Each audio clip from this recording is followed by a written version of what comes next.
government to move forward as expeditiously as possible, and that the government take into very serious consideration, I think, a lot of the constructive feedback that have been offered already in the course of this debate. And they take that into their conversations with the provinces so that we can build the best possible public beneficial ownership registry. I think what we have in the legislation now is good. It can be better, but we don't need it to be better in order to get started on all the work that needs to happen in order to start applying pressure to folks like Putin's buddies who are stashing cash here in Canada. Statements by members. Déclaration des députés. L'honorable député de Don Valley West. Madam Speaker, I rise today to congratulate all graduates across Canada, especially those in my riding of Don Valley West. Graduation marks the culmination of years of hard work, opening the door toward a future filled with endless possibilities. To graduates at Leaside High School, Marc Garneau Collegiate Institute, York Mills Collegiate Institute, École Secondaire Étienne Brûlé, and Northern Secondary School, you are the generation of leaders to come, innovators and change makers. As you embark on your new adventures, I encourage you to stay curious and be courageous while pursuing your dreams. I also recognize the integral role played by teachers, administrators, parents, and guardians who have supported graduates in our elementary, middle, and secondary schools. Your support and encouragement, your advice and love to all of these graduates will shape their lives in the future. Congratulations to the graduates. May your futures be filled with excitement, happiness, and fulfillment. Congratulations. The honourable member for Langley Aldergrove. A big shout out to the dedicated staff at Langley Memorial Hospital who continue to deliver top quality health care despite many challenges with a lack of personnel, space and resources. Despite our Prime Minister doubling the national debt, our hospitals and clinics are suffering more than ever. Conservatives will cut the waste, speed up approval for foreign trained doctors and nurses, and start to rebuild what this Prime Minister has broken. And also, thank you to the Langley branch of the Rapid Relief Team for throwing an appreciation barbecue last month for our dedicated hospital staff. And I want to thank you personally as well for the invitation to be at that great event. As you live out the Christian principles of care and compassion, your efforts to bring relief and encouragement at home and abroad are noticed and appreciated. Thank you. I'm going to ask the honourable member if the honourable member doesn't mind to restart because there was an interruption in the sound system, and to be sure that the honourable member's full words are caught, I would give the honourable member another.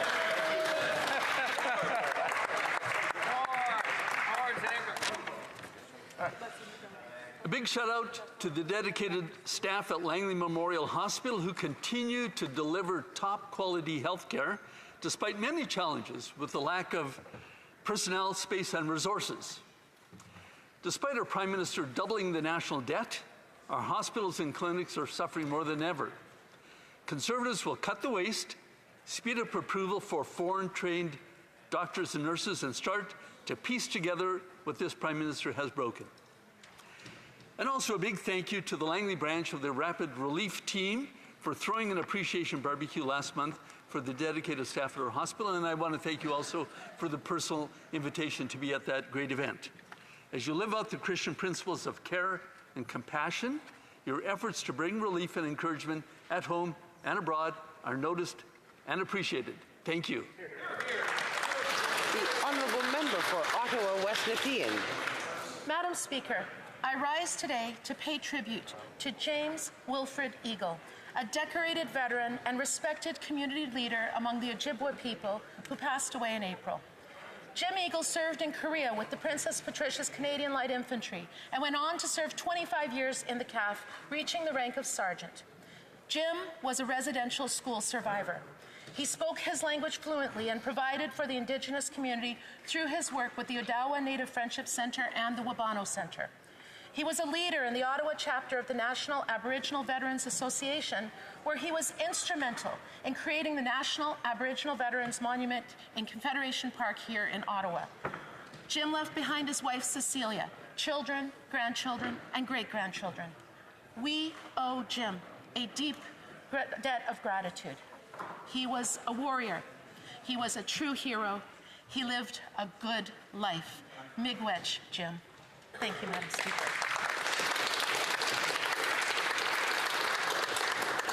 The honourable member for Elmwood-Transcona. Madam Speaker, I rise today to celebrate the career of two United Church ministers, Carol Fletcher and Jeff Cook.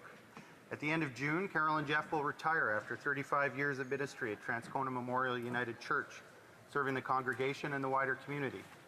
In the course of their exemplary community ministry, Carol and Jeff have answered Jeremiah's call to seek the welfare of the city we are in. Since coming to TMUC in 1988, their stewardship has supported the Transcona Food Bank, Families Connecting Groups, the nursery school, the Transcona Council for Seniors, the Transcona Scouting Movement, and put Transcona on the map of the World Messy Church Movement, among other things. In recognition that Jesus loves us as we are, Jeff and Carol guided our congregation to formally becoming an affirming ministry. They created opportunities to learn what it means to live as treaty people, and they fostered connections with newcomers, nurturing English conversation groups, and most recently providing support to people from Ukraine. On behalf of the congregation and the wider community, I thank Jeff and Carol for their good work and wish them all the best in their next chapter. The Honourable Member for Vimy. Madam Speaker, this Sunday we will celebrate our fathers and the sacrifices they made for us all.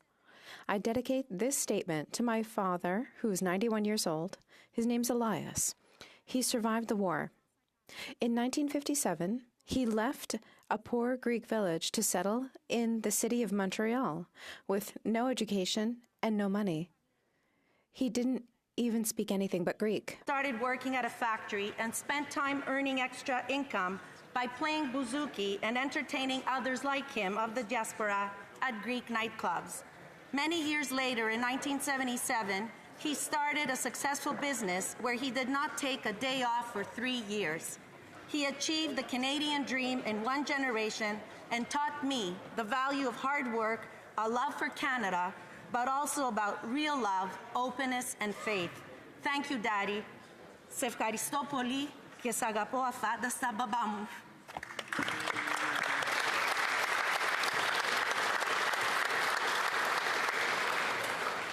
The honourable member for Saskatoon West. Madam Speaker, over the past 16 months, Bubba's Closet has assisted over 1,900 newly arrived Ukrainian refugees in Saskatoon. Nettie Chernyatenski and over 30 volunteers worked 7 days a week, providing free and donated clothing, housewares, and toys to newly arriving Ukrainians in Saskatoon fleeing Putin's war of aggression. While many can feel helpless when watching the news about what is happening in Eastern Europe, those in Saskatoon always had a place to volunteer and make the lives of others easier. This meaningful act of service and generosity has given the necessary helping hand that has changed the lives of newly arriving Ukrainians for the better. Sadly, Bubba's Closet recently closed. But happily, the work done there will last a lifetime through those who benefited through these most difficult times. They will never forget the generosity that they received. Madam Speaker, to Nettie and all the volunteers at Bubba's Closet, thank you for all your hard work and enjoy your well-deserved retirement. The honourable member for West Vancouver, Sunshine Coast, Sea to Sky Country. Madam Speaker, I rise to pay tribute to Vi Roden as she marks the remarkable milestone of turning 100. Vi has dedicated the majority of her life to helping others, perhaps most notably by establishing Act 2, which has been supporting those that suffered sexual abuse, violence, and trauma. 43 years after she founded it, it's now a $2.2 million nonprofit agency with 25 staff. And Vi compassionately pushed for improvements in the treatment of female prisoners, resulting in a Royal Commission on Women's Prisons in 1979 that made sweeping improvements to the issues she highlighted. After retiring from Act 2 at 65, she became a star volunteer, fundraising for buses and services that improved the lives of seniors in her community, and was awarded the West Vancouver Community Commitment Award for her dedication. Vi spent 70 years in political activities and campaigned at all 3 levels of government. And this is not an exhaustive list by any means of Vi's accomplishments. A community powerhouse, dedicated wife and mother, she is admired by all of those around her. As she celebrated turning 100 years young, I look forward to seeing her continue to live by the motto, rest and you will rest. Happy 100th birthday, Vi. The honourable member for Cloverdale, Langley City. Thank you, Madam Speaker. Madam Speaker, I rise today to share some exciting events that are happening this summer in Cloverdale, Langley City. First, the Surrey Pride Festival will be taking place on June 24th for a celebration of diversity, inclusion, and equality. I look forward to celebrating Pride Month in our community. On June 29th, my office will be hosting our first summer barbecue at Langley City Park. This barbecue is a great opportunity for us to come together for music, fun, and delicious food. On July 15th, we have the Al Anderson Pool Party, a chance to beat the summer heat with freezies and other cooling off activities. During the second week of August, we can look forward to a warm movie night in the park, complete with popcorn and a starry sky. As we embrace the spirit of summer activities, let us connect and celebrate the season of summer with our constituents. Lastly, Madam Speaker, I'd like to wish all dads, including my own dad, on a happy Father's Day. Thank you, Madam Speaker. The honourable member for South Shore, St. Margaret's. This is the first Father's Day without my dad, William James Perkins, who we lost 3 months ago, just 8 months after we lost our mother. The son of immigrants, he was born in the Depression and raised in Halifax during World War II. After high school, he worked his way up from office boy to financial services executive and board member. The proud father of 4, my dad taught me to think independently, to always ask questions. He loved writing and poetry. He was passionate about Shakespeare and live theater. A winning sprinter in his youth, he was an exceptional golfer into his 9th decade. He was a student of the human condition, he would say, always trying to figure out what made people tick so he could understand himself better.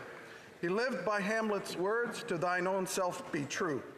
We are all busy. We think our parents will live forever. When they are gone, the hole is immense. On Father's Day, celebrate Dad. Most importantly, love your parents completely, daily, and tell them so.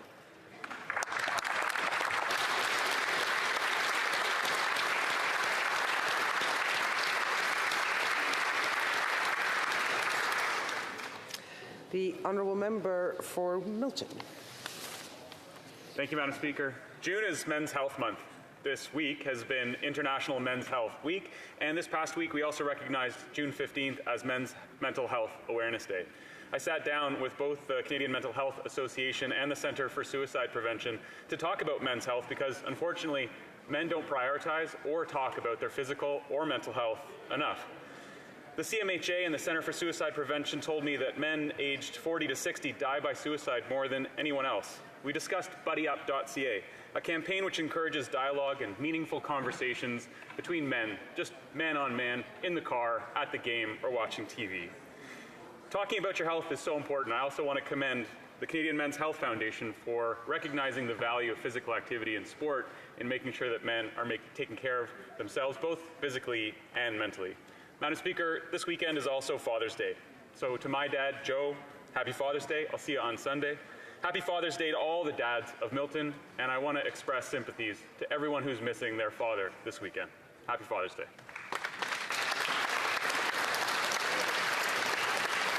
The honourable member for Northumberland, Peterborough South. Madam Speaker, no matter how much these Liberals like to pretend, things are not easy for Canadians right now.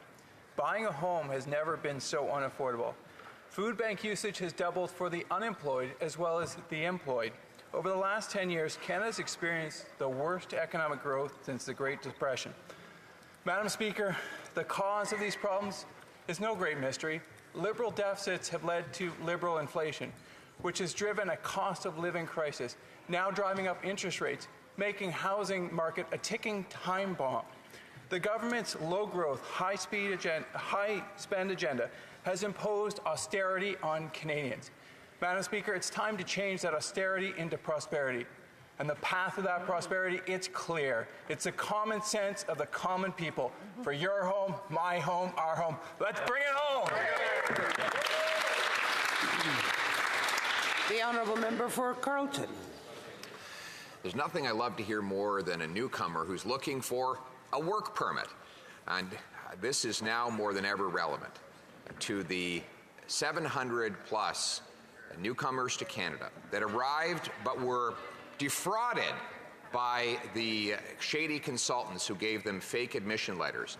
Now, we intervened to fight for those students to have their ability to stay here, complete their studies, and stay in their jobs. The government, we're pleased, has backed down to our demands and allowed these students to stay and work lawfully in this country. The problem is they don't yet have work permits. They want the ability to keep their jobs and contribute to our economy while they wait for their applications for permanent residency to go ahead. This is exactly what we want from newcomers, creating more powerful paychecks, contributing to our economy, building a better country for all of us.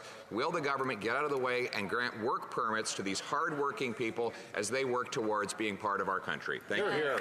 The honourable member for Aurora, Oak Ridges, Richmond Hill. Thank you, Madam Speaker. Today I'm honoured to rise and speak to the valour, dedication and ongoing service of the Queen's York Rangers, where the regiment and the regimental family are proud to be a part of and contribute to the vibrant communities of Toronto and Aurora in my riding. The Regimental Council is also a registered charity that does phenomenal work, and I attended their York County Day last week. The Rangers trace their roots back through some of the most notable events in our history, such as the First World War and the founding of York, where they built many of the original city streets. More recently, the regiment has deployed members on many Canadian Armed Forces overseas missions, including Afghanistan and Iraq. This week, one of my constituents, of whom I'm very proud, a member of the Rangers, Sergeant Josh Ballard, CD, was in Ottawa to receive a commendation from the Chief of Staff of the Department of National Defence for his quick thinking during a live fire exercise which saved the lives of his comrades. He exemplified the motto of the Queen's York Rangers, which is swift and bold. I want to congratulate him for his heroic... The honourable member for South Okanagan, West Kootenay. Madam Speaker, I may be a little late to this party, but this is the first opportunity I've had to stand in this place to congratulate the Penticton Vees, who won the Fred Page Cup last month for the second year in a row.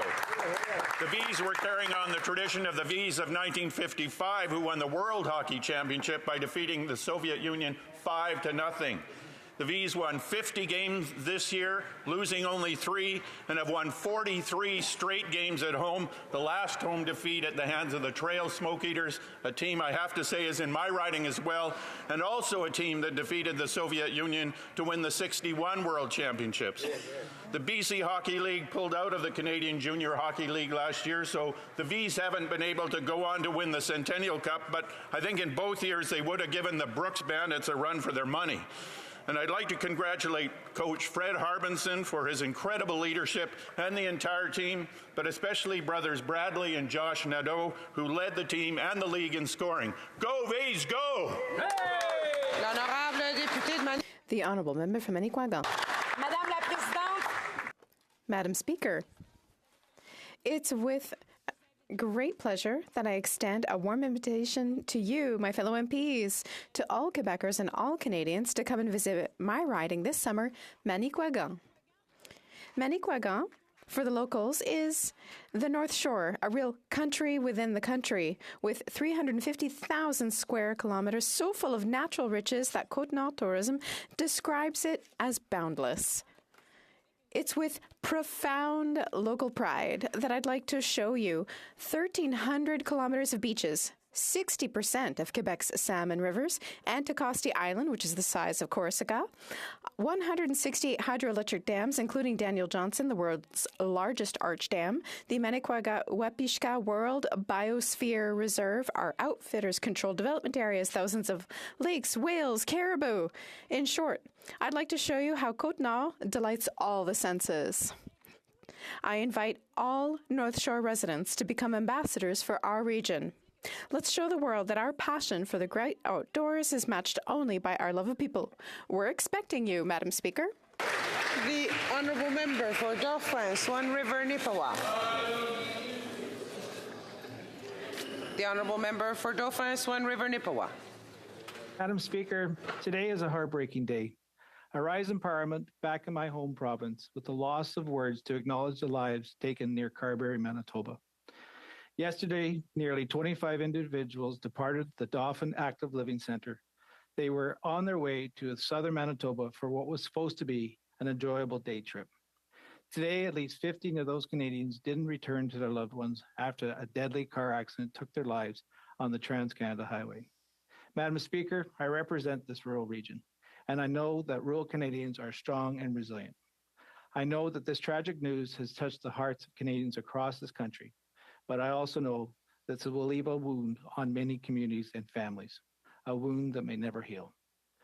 Thank you to the first responders for being there in this time of need. On behalf of all parliamentarians, I extend my sincere thoughts and prayers to the victims of this devastating accident. Canadians are here for you at this time. Thank you.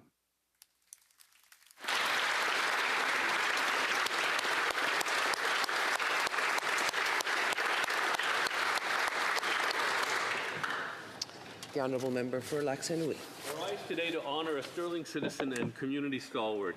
On June 24th, Graham Mogg will celebrate 50 years of community service, including 34 with the Point Claire Volunteer Rescue Unit.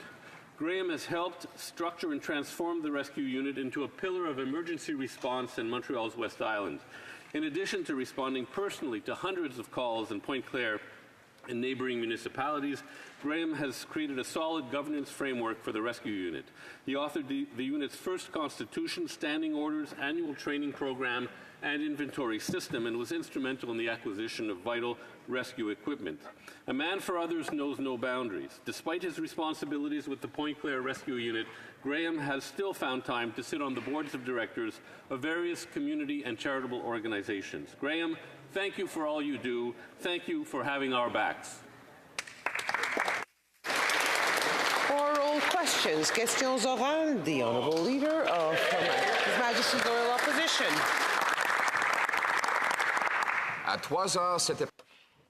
At 3 o'clock this afternoon, Canada's population will reach 40 million. Meanwhile, the number of homes built in Canada will decrease by 19% this year. So where will everyone live? The Honourable Parliamentary Secretary to the Minister. Thank you, Madam Speaker. I thank my colleague for his question. I would like to remind him that in his own party, people say one thing and think differently. I think that before talking to Canadians, they should agree within their own party about what they want to do for housing and construction. On this side of the House, we have a housing strategy. We're going to work with municipalities and provinces, and we certainly will not insult provinces. Today at 3 p.m., we'll see Canada's population hit 40 million people at the same time as the number of houses built is dropping 19%. Wow. So where are we going to put everyone? The Honourable Minister of Immigration, Citizenship and Madam Refugee. Speaker, I think it's very important that we don't start to believe that the solution to our housing challenges is to close the door to more newcomers. We need to use our immigration policies to help bring in the people who have the skills we need to help build more homes. I think all members in this House hopefully support continuing to integrate newcomers into our society, and we need to adopt policies that allow us to build more homes to ensure people don't just arrive here, but they're set up for success. This is something we've been working to over the last number of years with the National Housing Strategy and with new policies that will have dedicated draws for skilled workers who have the talents that we need to build more homes for Canadians who've been here for generations and those who arrive in the future. The Honourable Leader of the Opposition. Homes, That's yet right. since this Prime Minister took office, the number of houses per capita in this country has dropped. The average mortgage payment is up 122%. The average rent up over 100%. The average down payment up over 100%. That is his record of doubling housing costs after 8 years of running deficits that drive interest rates up and funding local gatekeepers that block construction. Will they balance the budget to bring down interest rates and inflation and link dollars for cities to the number of houses complete? The Honourable Parliamentary Secretary. Thank you, Madam Speaker. I'm very happy to hear my colleague talk about working with municipalities. I'm happy to see that the tone is changing and they've decided to stop insulting municipalities. As a former municipal councillor in Montreal, we want municipalities to build more, and that's what we're encouraging through the Housing Accelerator Fund for municipalities. And what the Leader of the Opposition is proposing is exactly what we said last year that we were going to do. So I'm glad that we inspired them. While the government pretends to plagiarize my policy on removing gatekeepers, there's a very big distinction.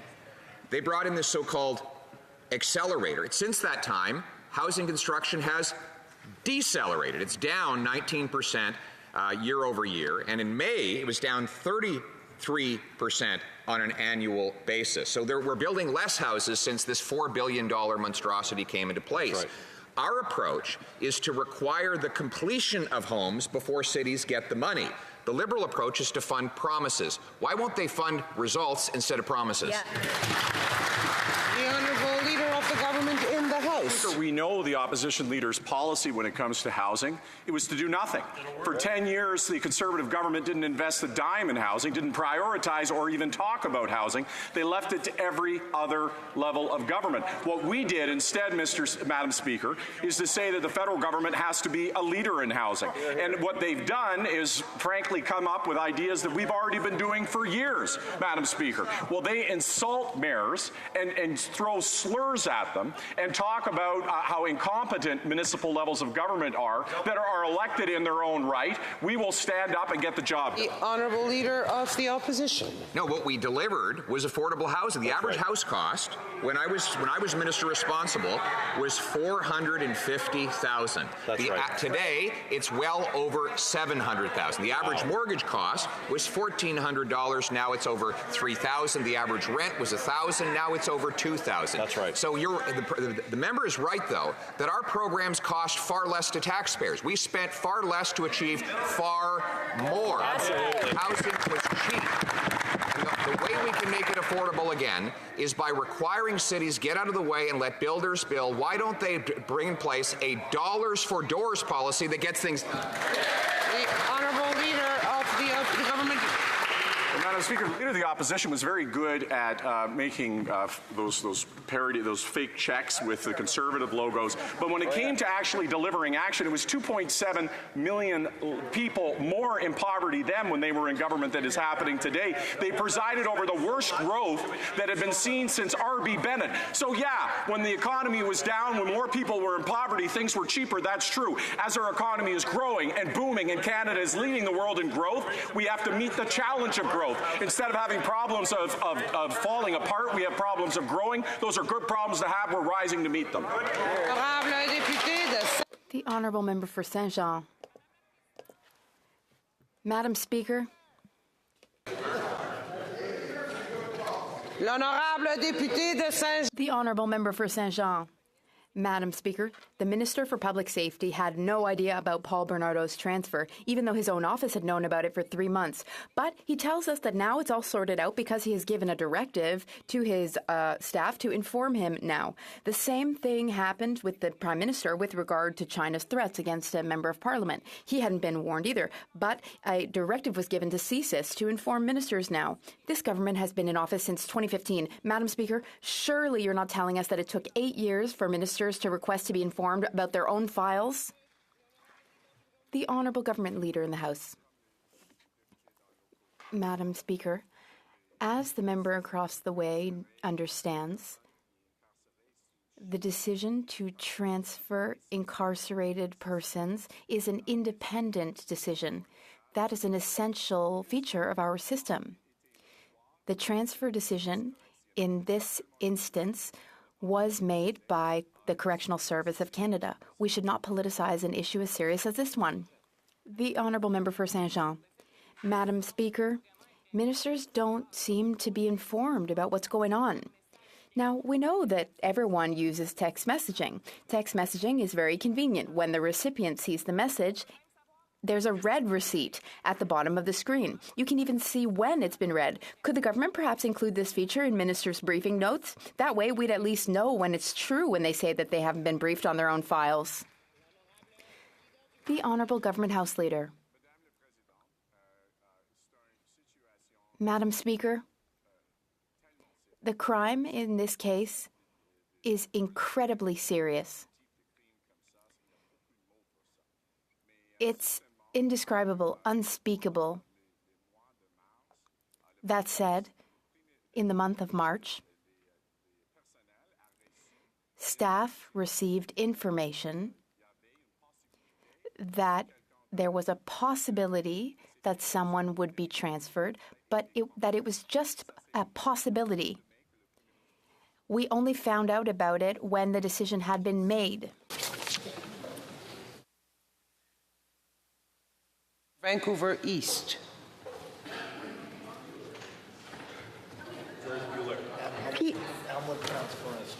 The honourable member is on mute. Can you hear me now? Yes, we can hear the honourable member now. Yes. People fearing gender-based persecution are adversely affected by the Safe Third Country Agreement. Today, the Supreme Court of Canada stated that equality rights are just as important as every other human right. Even the government's lawyers argue that urgent exemption for migrant women, girls, and 2S LGBTQIA+ people in the Safe Third Country Agreement is needed. Will the Liberals do the right thing and expand the exemption in the Safe Third Country Agreement for people fearing gender-based persecution? The Honourable Minister of Immigration. Madam Speaker, I thank the honourable member for her question and for her advocacy on behalf of vulnerable people in Canada and around the world. Of course, you will have seen by now, Madam Chair, that the Supreme Court of Canada has upheld the Safe Third Country Agreement, recognizing that Canada and the United States have the ability to make decisions to monitor and control the flow of people who seek asylum in Canada in a way that both respects the need to be compassionate towards the world's vulnerable, but also have an orderly and regular migration system. To the extent that we want to look for ways to improve the agreement over the years ahead, we will continually monitor this particular issue to ensure those who are fleeing violence, that are vulnerable and may not have the opportunity to seek protection elsewhere, to ensure that they have the ability to have their claims considered in Canada. The honourable member for Elmwood-Transcona. Thank you very much, Madam Speaker. You know, in the debate between the Conservative leader and the Liberal finance minister, we hear a lot about public spending and inflation, but what neither of them will say is the role of outsized price increases and record corporate profits have been playing in driving inflation for Canadian households. Canadians know it. They're the ones paying the bill, and the number one stressor for them now, keeping them at night, is their financial position. The Agricultural Committee here has finally recognized that New Democrats were right to call for a windfall profit tax on those very same corporations. Now that we have a multi-partisan recommendation to implement a windfall tax on giant grocery companies, will the Liberals finally do it? The Honourable Parliamentary Secretary. Colleague for his question, and I wish he would have spoken to some of his members. What the recommendation said is that politicians should be deciding what is a reasonable profit, but the Competition Bureau should be looking at that. And if the recommendation talked about, if the Competition Bureau decides that yes, there was excess profits, then perhaps the recommendation would look at implementing windfall tax. But politicians should be deciding that. The Competition Bureau, there's a process in place, and they're looking at that. The honourable member for Calgary-Midnapore. Madam Speaker, this government likes to deny their role in the transfer of killer Paul Bernardo from a maximum security prison to a medium security prison, but in fact it's them who are responsible. They passed Bill C-83, which allowed for this transfer. And in fact, Madam Speaker, the Minister of Public Safety knew for 3 months and did nothing to stop this transfer. So why doesn't he do the honourable thing, Madam Speaker, and resign? The Honourable Parliamentary Secretary to the Minister of Public Safety. Thank you, Madam Speaker. And I want to express how troubling it is that the opposition continues to bring up a horrific crime that is impacting victims not only of this criminal, all victims across this country, some of whom have reached out to me. But to spread a misinformation that Bill C-83 is in any way responsible for this is irresponsible. That bill ended segregation and put people into structured intervention units. It has absolutely nothing to do with classification and where offenders are placed in our prison system. The honourable member for Calgary-Midnapore. Madam Speaker, I think Canadians are really tired of this government's fake rage. You know, the Prime Minister in 2015 promised Canadians accountability, and yet his Minister of Public Safety has misled this House on a minimum of 5 occasions. Most recently, he misled this House on the fact that he received a briefing about the transfer of Paul Bernardo from a maximum security prison to a medium security prison. So why doesn't it show just a little bit of respect for Canadians, for a little bit of respect for this House, a little bit of respect for the victims of Paul Bernardo, and resign? The Honourable Leader of the Government in the House. Well, Madam Speaker, of course, the member opposite knows we all have not only the deepest regard and respect for the victims of Paul Bernardo, but of course for the entire country that he traumatized by these events. As the member knows, that we are all horrified anytime that we hear these crimes re-raised. But we also know that we have an independent correction system that makes decisions about the transfer of inmates independently, and it's supposed to be free from politics. So what we need is a mature conversation about how we deal with this and our rightful outrage, and making sure that we continue. The Honourable Member for Kelowna Lake Country. Thank you, Madam Speaker. A serial killer, serial rapist, Paul Bernardo, was transferred to a medium security facility, and the previous Liberal Bill C-83 was helpful in allowing this to happen. The Public Safety Minister said there should be a review to determine if Bernardo should go back to a maximum security facility. This is unbelievable. The Liberals changing laws allowed this monster of our time more freedoms and comforts. So when will the minister take public safety seriously and reverse changes the Liberals made that allowed for Bernardo to have more comforts and freedoms? Great question. The Honourable Leader of the Government in the House. Madam Speaker, I think we have to be very careful. These are horrific, grievous crimes. The inference that there was some other system is just patently not true. The reality is that transfers have always in this country been done independent of government and remained outside of politics. And I share, and I'm certain the member's outrage on this is equal to mine. And that we need to make sure that we respect the independence of corrections and have a mature conversation about how we deal with this issue and the emotions that we rightfully have about it while maintaining the independence of corrections. The Honourable Member for Kelowna Lake Country. Well, Madam Speaker, the friends and families of Bernardo's victims deserve a better answer than that. Absolutely. Yesterday, the Liberals had an opportunity to expedite a Conservative bill that would have kept serial killers and rapists in maximum security, but they rejected this. Shameful. Victims of crime are constantly the bottom priority of these soft-on-crime Liberals. Conservatives offered a way to quickly fix the mess the Liberals have created, but they rejected it. So again, when will the minister take public safety seriously and reverse course on the changes that the Liberals made so that people like Bernardo do not have access to more freedom? The Honourable Leader of the Government in the House. Madam Speaker, I don't doubt for a second the member when she talks about her concern for victims. I'm concerned that she would cast aspersions on any member of this House that we don't share equally in her concern for victims. There is every single person in this House who has been touched by crime, unfortunately many times viscerally and in ways that were very destructive. The way to meet that is with evidence. The way to meet that is to make sure that we have the best policies to keep our communities safe. And when emotion leads the debate, as it did in the United States, as an example, Newt Gingrich, who was the father of a movement, said it was the biggest mistake of his career and a disaster. The Honourable Member for Bellechasse-les-Etchemins-Lévis. Madam Speaker, we've been calling for the resignation of the Minister of Public Safety for 3 days now, but he is still in office. For 3 days now, we've been asking the Prime Minister to answer our questions, but he has not done so. He does not have the courage to go and explain to the families of Bernardo's victims why Bernardo was transferred from a maximum security prison to a medium security prison. It was Bill 83. Does the government regret that bill now? The Honourable Government House Leader. Madam Speaker, that's not the case. Far from it. And it's so unfortunate to say things like that, because it is important to respect the fundamental importance of the independence of our correctional service, which is one of the best in the world. If we have discussions about the importance of the issue, the emotions at stake, yes, of course, it's important to discuss that. But we need to discuss this responsibly and truthfully, Madam Speaker. The Honourable Member for Bellechasse-les-Etchemins-Lévis.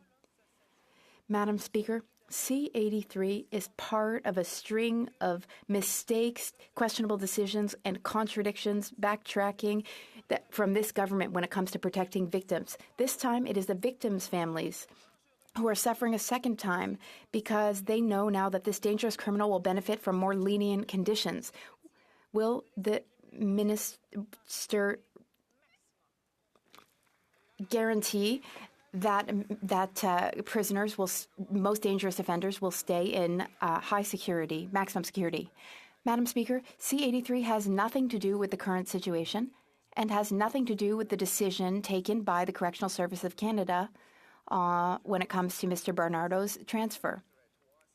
C-83 is a response to a Supreme Court decision, as well as a response to experts who told us that solitary confinement goes against the Charter. So we created another type of structured intervention to respond. The bill, I must repeat, has nothing to do with the case under study right now. The Honourable Member for Trois-Rivières. Madam Speaker, there's just 1 week to go before this House rises for the summer. One short week to finally launch the Commission of Inquiry into Chinese interference that the public has been calling for since winter. I appeal to the realism of my Liberal colleagues. They must all surely understand at this point that this Commission of Inquiry is inevitable. But above all, I appeal to their democratic values. They also understand that such a commission will absolutely have to issue its recommendations to better protect democracy before the next election. So, will they finally give the green light to this public and independent commission? Secretary to the Minister of Public Safety. Thank you, Madam Speaker. And as the honourable member knows, the Minister for Intergovernmental Affairs has indicated that that is an option that is on the table. We are currently reviewing all options on how we move forward. But let's be really clear. All of our elections have been fair. They have been determined to be fair, that there was no interference, and we will always take action when a hostile foreign actor is trying to interfere in our country. Thank you, Madam Speaker. The Honourable Member for Trois-Rivières. Madam Speaker, they say that hope springs eternal. But, as Paul Valéry said, it's like walking a tightrope. The government says it wants to cooperate, but there's only 1 week left in the session to announce a commission of inquiry, and the government does not have carte blanche. They must obtain the consensus of the House with regard to the choice of the future commissioner. The government must give the commissioner leeway to define the mandate, and the government must ensure that the Commission can complete its work before the next election. Time is running out. The government must announce this Commission immediately, so why waste precious time? Honourable Parliamentary Secretary. Madam Speaker, we are optimistic that these conversations are ongoing. The Minister of Intergovernmental Affairs has received the Leader of the Bloc's letter with some suggestions, recommendations. The Minister is having fruitful conversations with party leaders across the aisle here. But, Madam Speaker, there's important details that must be determined in relation to a public inquiry, things like what are the terms, the mandate, how would this work? And we're only going to do that by working together, and that's precisely what the Minister is working on currently. Member for Sturgeon River Parkland. Madam Speaker, the Minister of Public Safety's failure to prevent the transfer of notorious killer Paul Bernardo to a medium security facility was not a mistake. It was a direct consequence of these Liberals' soft on crime policies like Bill C-83. Yesterday, Conservatives gave this government an opportunity to rectify this injustice, but they voted us down. Canadians are watching. The Minister of Public Safety needs to be held accountable for this travesty. Will the Prime Minister have the courage to sack this incompetent minister, or will the minister do us all a favor and resign already? The Honourable Leader of the Government in the House. Mr. Speaker, the Conservative partisan interest in disliking the minister has been well established, and they continue to repeat that. That's a separate conversation from the conversation we need to have about this situation, which is greatly upsetting to everyone, which is that a decision that is made independent of government, it's done by Correctional Services Canada, to make a transfer effective is something that we're deeply concerned about. That's why there's a review, and in 2 weeks' time, Correctional Services is going to come back with their decision. But I fundamentally reject the premise that the approach the member is talking about would work. It's failed everywhere in the world. The Honourable Member for Sturgeon River Park. Well, Madam Speaker, we know that the Prime Minister and the Minister of Public Safety's offices knew about this transfer for 3 months. This was no mistake. This was a result of this Liberal government's agenda. Again, this didn't have to happen.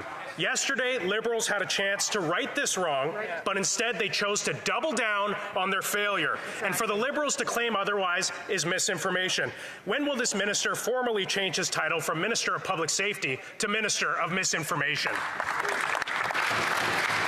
The Honourable Leader of the Government in the House. Mr. Speaker, there's a peppering of a lot of partisan comments here, and I would just say that that this is a deeply serious issue about crimes that every single one of us were impacted by. As I've said earlier, Madam Speaker, this is a decision that is made by Correctional Services Canada that we have long made sure in our country throughout its history is operating independently from the actions of politics. In fact, we have been very careful to ensure that politics is not inserted in that process. And so if we want to have a conversation about the outrage we feel about this crime. The Honourable Member for Edmonton Manning. Madam Speaker, a Liberal Bill C-83 allowed rapist and killer Paul Bernardo to be moved from a maximum to a medium security prison. Under the Corrections and Conditional Release Act, the Minister of Public Policy Safety has the power to send him back where he belongs, but he refused to do so. His office knew about the transfer for months, but the Minister chose to remain blissfully ignorant. Why won't he take the responsibility and resign? The Honourable Minister of Justice. Mr. Speaker, Madam Speaker, it's categorically false to say that Bill C-83, which was aimed at ending solitary confinement, a practice that had been condemned by human rights groups and was felt to be against our charter, was replaced by something called structured intervention units to allow for a more direct and equitable form of intervention in those cases. Madam Speaker, the misinformation that's happening is the link between C-83 and the decision made by Correctional Services Canada to transfer this known killer. Member for Saskatoon West. Madam Speaker, Paul Bernardo is the worst type of human being that can exist. Yet over and over again, Liberal ministers stand on their feet to defend his right to the comforts of medium security prison. Now, the minister may not understand, but it is their very own bill, C-83, in Section 28, that allowed this serial rapist and murderer to be transferred to Easy Street. This isn't something that just happened. They made it happen. And yesterday, the government would not support a Conservative bill that fixes this, requiring serial killers to stay in maximum security. Madam Speaker, when will this government take public safety seriously, reverse these ridiculous changes, and keep notorious killers? The Honourable Leader of the Government in the House. Mr. Speaker, I'm a father. Madam Speaker, I'm a father, as many people in this House are parents. Yes, I am father of a daughter, as they're going to yell out and ask about my child. And the idea that I would find those crimes anything other than repugnant, the idea that I or any member of this House would not do everything in their power to ensure public safety is repulsive. The difference, Madam Speaker, is we will not mischaracterize information. We will not torque or try to, as I'm sorry to say, saying that something that is not true, saying that a bill that has absolutely no impact on this matter is involved, is partisizing something that should not be done. The Honourable Member for Courtenay Albany. Madam Speaker, post offices are the heart of rural communities. We rely on them to keep in touch with loved ones and to pick up essentials, but consecutive Liberal and Conservative governments have been starving them of resources. It started with making postmasters find their own facilities, and guess what? When that fails, the Liberals privatize our mail, destroying union jobs. Then shockingly, when privatizing government services doesn't work out, they just plop in a mailbox and call it a day.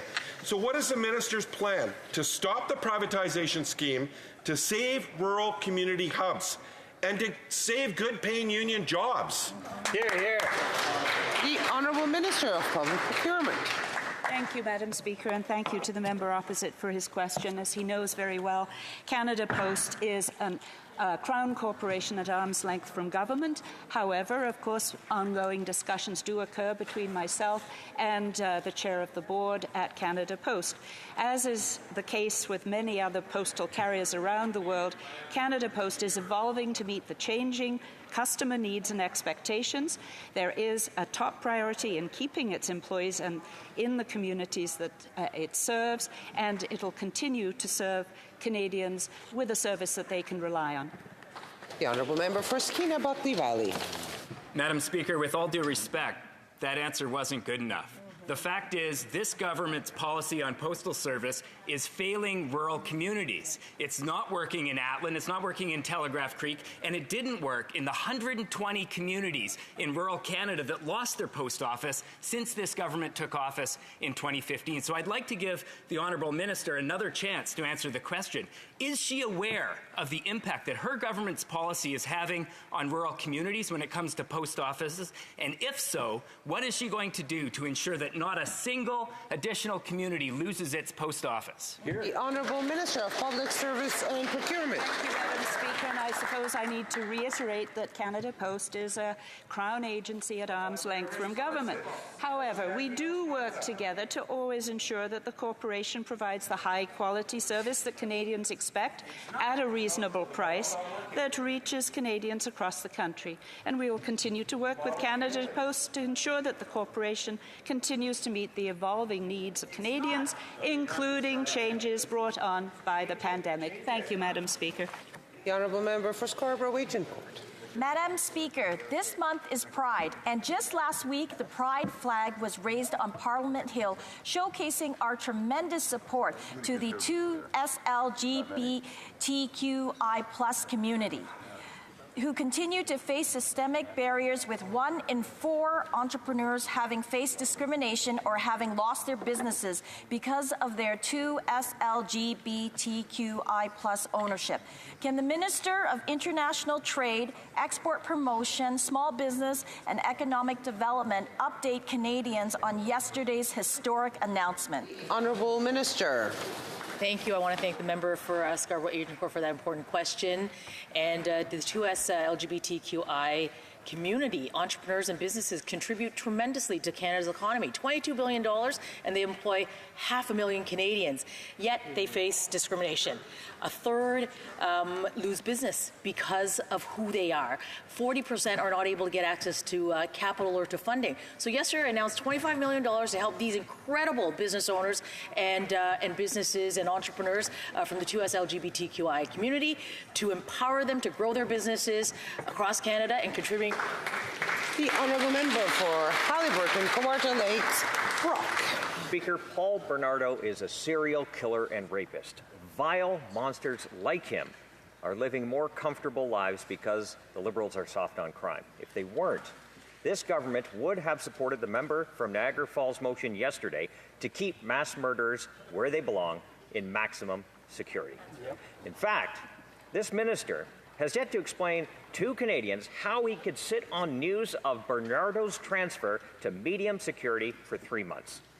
When will this Prime Minister find the courage to stand up for the victims of monsters like Bernardo? Good job. Honourable Leader of the Government in the House. Well, first of all of us stand up against monsters like Bernardo. That's why we ran, to keep our communities safe. The principal difference is that we're saying we have to use evidence and make sure that we have reasoned, leveled arguments that we use. The Correctional Services has always been independent. Yesterday there was a UC motion. I find it interesting when I've talked to the opposition House Leader how often he tells me we can't use UC motions to just blow through process. He complains that they're used in that way, and then they move a massive change that would change how we deal with corrections and they have said that they shouldn't use it that way. The Honourable Member for Haliburton, Kawartha Lakes, Brock. Speaker, 3 Indigenous police services in Northern Ontario are out of money because this public safety minister did not bother to renew their contracts. At first, I thought it was his staff who didn't tell him. Yeah, exactly. However, yesterday, that same minister rejected a Conservative motion to keep rapists, like Paul Bernardo, where they belong, in maximum security. The minister cannot hide behind his staff any longer. When will this minister stand in this House and explain to the victims of Paul Bernardo why he is okay with this monster having more freedom and comfort? Hear, hear. The Honourable Leader of the Government in the House. We'll say to the victims, not just of Paul Bernardo, but of anybody who's faced victims of crime, is that we will meet the horror and trauma that they are faced with the best evidence to keep them safe and to make sure that we restore to the best condition possible what they've gone through. But, Madam Speaker, that requires us being reasoned. It requires us not playing politics or attempting to extract partisan gain in dealing with this debate. These are deeply serious crimes, some of the most awful crimes that have ever happened in this country, and we cannot and should not play partisan games with them. The honourable member for Mégantic-L'Érable. Madam Speaker, this is the government who introduced in Bill C-83 the idea that all prisoners should be placed in the least restrictive environment. And that's why the member for Niagara Falls yesterday asked in the House for unanimous consent to withdraw that so that rapists, serial rapists, would be put in the necessary security setting. And yesterday the Liberals rejected that. Why? The Honourable Minister of Justice. Madam Speaker, Bill C-83 focused on the issue of solitary confinement, and the system was changed so that there would be structured intervention units. The Correctional Service of Canada has always had the power to make those decisions. They're an arm's length independent service, and that's the way things have to be, Madam Speaker. We were open to the idea of reviewing the situation, but as the government House Leader just said, the honourable member for Mégantic-L'Érable, they're so independent that they want to have a process to review correctional service. Why, if it's so independent, why do they want to review the process? They learned this 3 months ago. The Prime Minister, his staff, and the Minister all learned 3 months ago that Paul Bernardo, the serial rapist, would be transferred to medium security. It's unacceptable, Madam Speaker. The victims were entitled to know why did they refuse to do what was fair and keep Paul Bernardo in maximum security. The Honourable Government House Leader. Madam Speaker, I explained, and I'll do it again, I explained clearly that the decision to transfer a person is an independent decision by the Correctional Service, and it's essential that it be the Correctional Service that operates independently without political interference. And now we're asking the Correctional Service to investigate to see whether it's possible to reverse that decision. And in 2 weeks, we'll get an answer. The Honourable Member for Rivière-des-Mille-Îles. Thank you, Madam Speaker. At Veterans Affairs, there's a backlog of 8,365 disability claims. That's over 8,000 claims that are already over the already long 16-week service standard. And yet the solution was to hire 400 more employees, but they invested half as much in temporary positions, and as a result, thousands of veterans are still suffering. It's unacceptable. Will the minister finally hire permanent staff and clear the backlog? The Honourable Minister. Madam President. Thank you, Madam Speaker. Invested nearly $500,000 to allow us to hire hundreds of new staff and speed up the process to ensure veterans receive what they deserve quicker. As of last week, the backlog is currently under 6,000, and we have seen a significant decrease of over 70%. But there's still more work to do, and we will continue to do it. Madam Speaker, thank you. The Honourable Member for Rivière-des-Mille-Îles.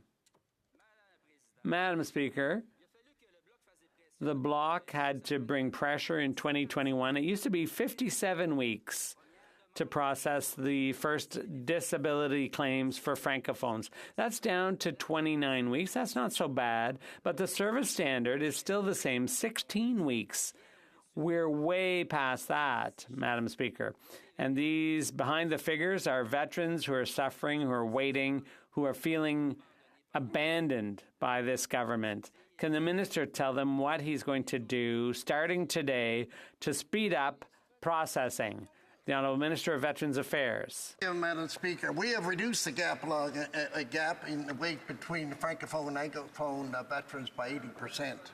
Now the average French language application takes about 2.4 weeks longer, compared to 15-week gap in 2021. I agree with my honourable colleague that it's longer than it should be. We're working to make sure that these applications will be processed as quickly as every other application, and I appreciate my honourable colleagues' input and help at the committee, and to make sure all veterans receive what they should in an appropriate manner. The honourable member for Parry Sound Muskoka. Madam Speaker, earlier this year, the Liberals' own officials predicted a major decline in new housing construction thanks to inflationary spending, interest rate hikes, and labour shortages. Well, they were correct. Yesterday, we learned that new housing construction is down 23% from this time last year. That doesn't sound like a life-changing housing plan Canadians were promised by this government. So when will they admit that the billions and billions they are borrowing is actually making the housing crisis worse? The Honourable Parliamentary Secretary. Thank you, Madam Speaker. I agree with my colleague on one thing, and that is that Canadians all across the country are having a challenge finding the housing they need. Not only do we need to increase the supply, but we need to legislate on the right to housing. And I wonder if my colleague is in agreement that his party should finally recognize housing as a human right. Madam Speaker, we heard the housing minister yesterday just talk about how they're getting the job done. We've built more houses in the 70s than we're doing right now, and they've got this accelerator fund where they're basically promising money for municipalities that just promise to get the job done and aren't. So here's a question for you. Why don't they promise dollars for doors instead of promises that never get fulfilled? The Honourable Minister. Thank you, Madam Speaker, and I'm glad to see the Conservatives have a renewed interest in housing, because for the 10 years while they were in government, they actually underspent and cut programming when it came to affordable housing. Let me just quote something. Housing insecurity is widespread and homelessness is on the rise. Oh, that's a quote from 2013, Madam Speaker. Let's change the topic and see what we're doing today. We've invested billions of dollars, refurbished and built hundreds of thousands of units, supported vulnerable Canadians with a Canada Housing Benefit. We're bringing forward the Housing Accelerator Fund to work in partnership with municipalities to build more housing units for those who need it the most. Thank you. The Honourable Member for Lévis-Lotbinière. Madam Speaker, the Canadian dream for a family is to have a house or a home, not to end up living with your folks. This dream is now out of reach because of the inflationary policies of this incompetent Liberal government, which keeps driving up construction costs. Canada needs over 100,000 new homes a year, and housing starts are down all across the country. Madam Speaker, as July 1st approaches, what does the Prime Minister plan to do to resolve this housing crisis as quickly as possible? The Honourable Parliamentary Secretary. Madam Speaker, I'd like to thank my colleague for his question. Here on this side of the House, since we first took office in 2015, the National Housing Strategy was created, and that provides direct support to people who need housing.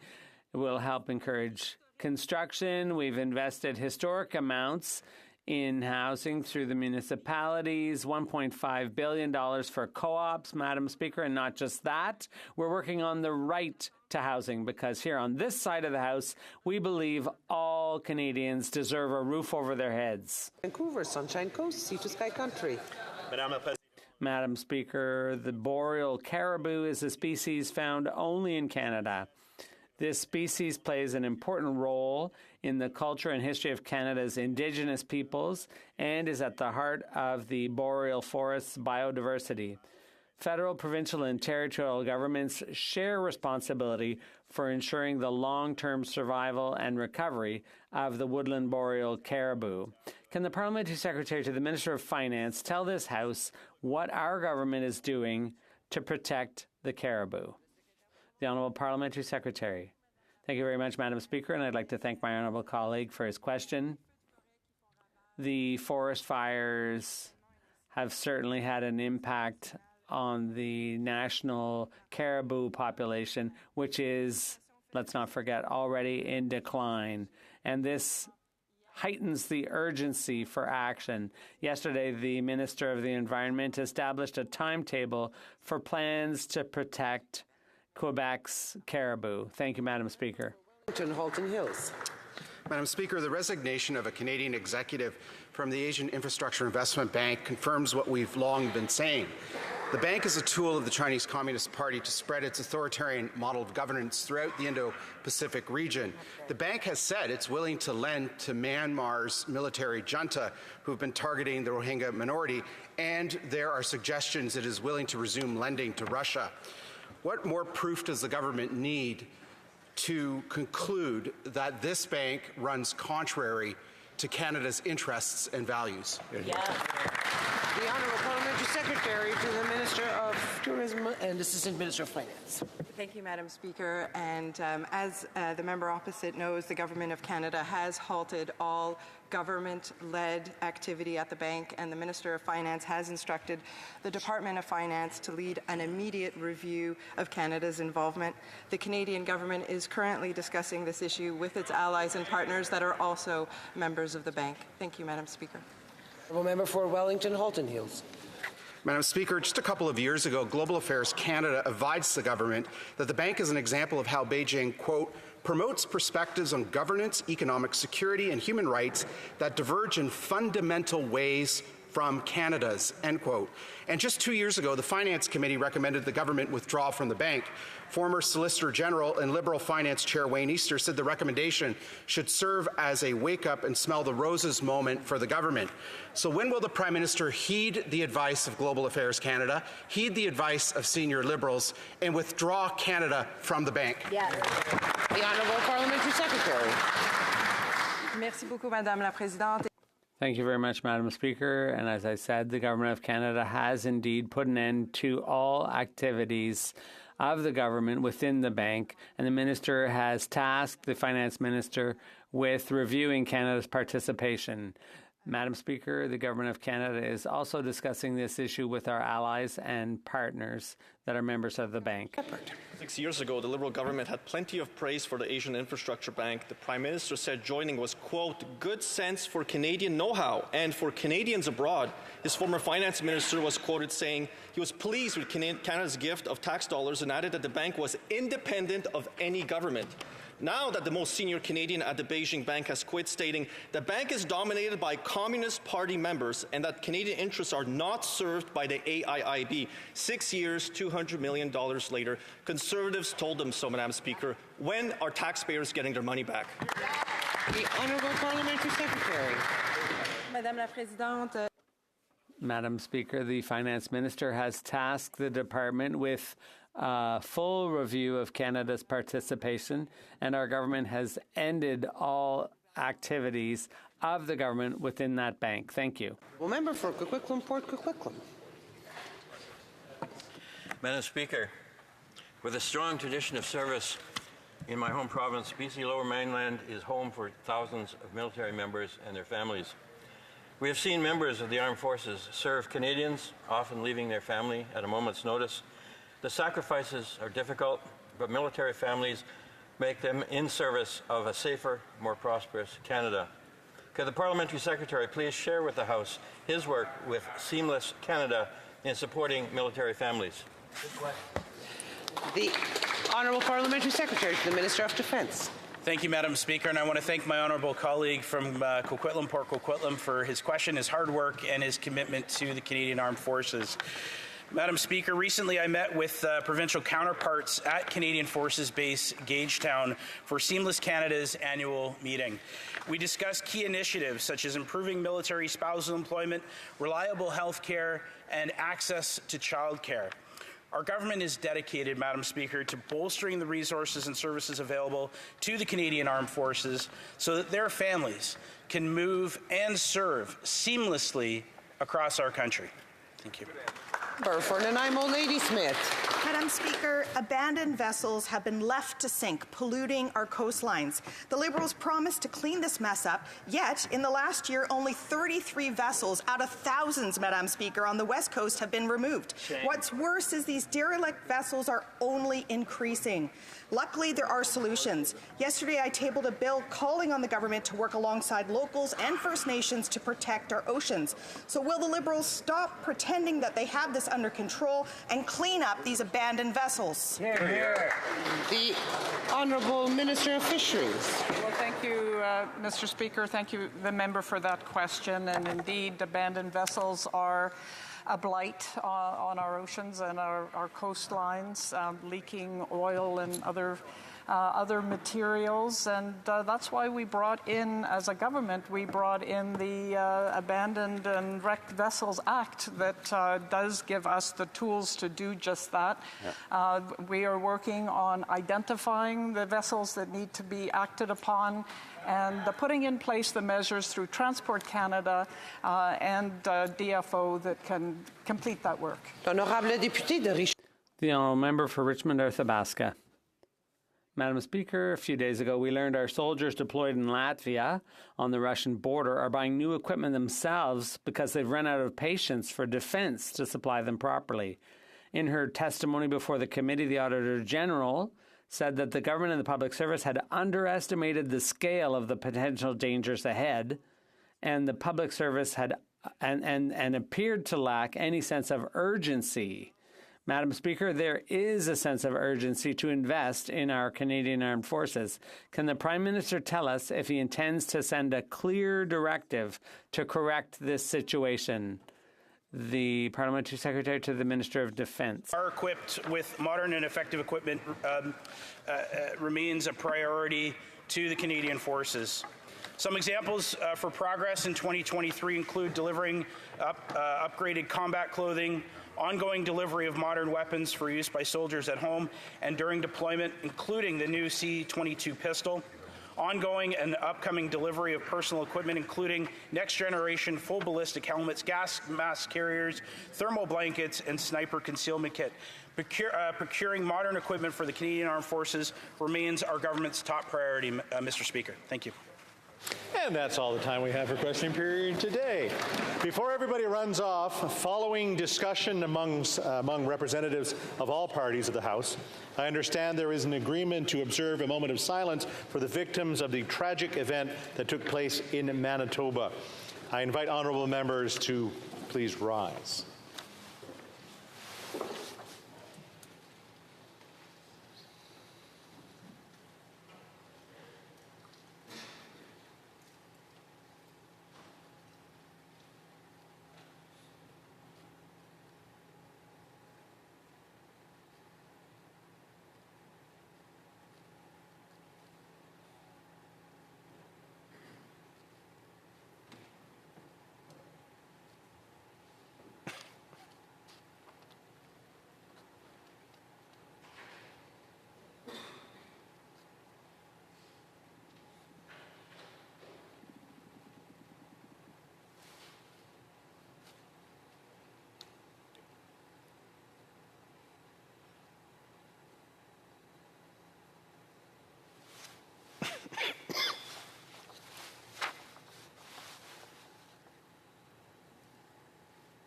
Merci beaucoup.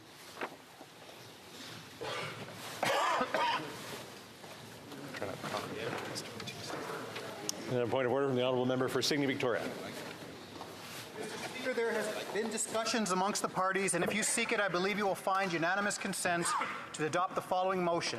That notwithstanding any standing order, special order, or usual practice of the House, Ways and Means Motions number 17, notice of which was laid upon the table on June 9th, 2023, be deemed concurred in, that a bill passed thereon standing on the order paper in the name of the Minister of Crown Indigenous Relations entitled An Act to Give Effective Self-Government to Treaty Recognizing the Whitecap Dakota Nation, Wabaha Ska Dakota Ayate, and to make consequential amendments to other acts, be deemed to have been introduced